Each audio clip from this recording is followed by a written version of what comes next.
Ici, c'est le parc naturel régional transfrontalier Scarpe-Escaut.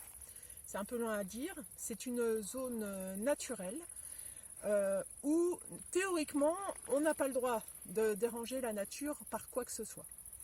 C'est une zone humide et donc une zone à protéger, une zone sensible aux pollutions.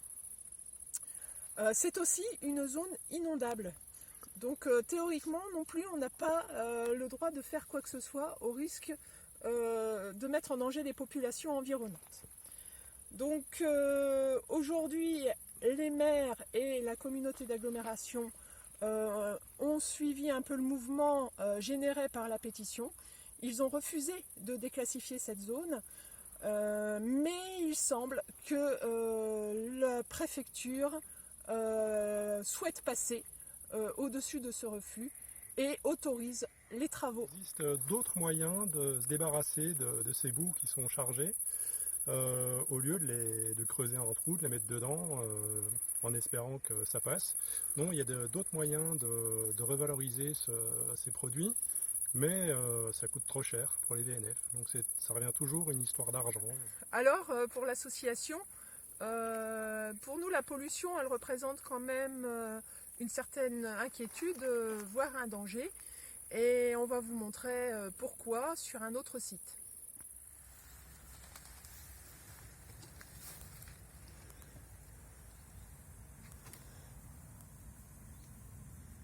Voilà, nous nous trouvons ici sur la pelouse métallicole de Mortagne, qui est une zone Natura 2000. Là-bas, le collège, à 50 mètres, et le projet se situe à 500-600 mètres par là. Donc il faut savoir que cette zone est une zone, on voit très bien qu'il y a eu une activité industrielle qui a duré longtemps. C'est une pelouse qui est reconnue dans le monde entier, justement à cause de l'acidité des sols. Donc on aimerait bien que le principe de précaution soit respecté, parce qu'on est juste à côté d'un collège, parce qu'on est sur un terrain qui a déjà été pollué pendant 50 ans, qui aimerait bien un peu reprendre ses droits, la nature aimerait bien un peu se relever. Donc maintenant ça suffit, on ne veut pas de leur projet à la con. Alors le projet de départ des VNF est très louable, c'est de remettre les péniches sur l'eau et retirer des camions de la circulation. Seulement la façon dont ils s'y prennent n'est pas la meilleure.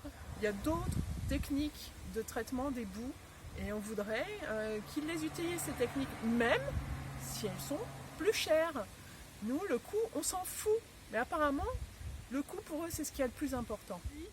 Les titres de grands journaux nationaux montrent que le premier arrondissement de Paris va être nettoyé suite à l'énorme catastrophe du toit de Notre-Dame qui a brûlé. Par principe de précaution, ils nettoient les environs, notamment les écoles, pour éviter les dangers liés au plomb.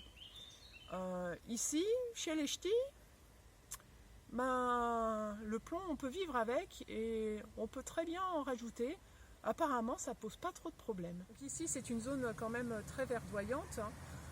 Si vous ne connaissez pas, c'est très agréable. Beaucoup de gens viennent se promener. Néanmoins on ne peut pas ignorer le passé industriel de la zone. Nous avons des doses de pollution en zinc, en plomb, en cadmium qui sont assez élevées, qui n'empêchent pas les populations de vivre, mais qui sont malgré tout élevées. Il serait convenable d'utiliser ici le principe de précaution et de se dire on arrête là, on n'en rajoute pas, on n'en remet pas, on ne remet pas du plomb, du zinc et du cadmium comme ce qu'il y a dans les boues des voies navigables de France.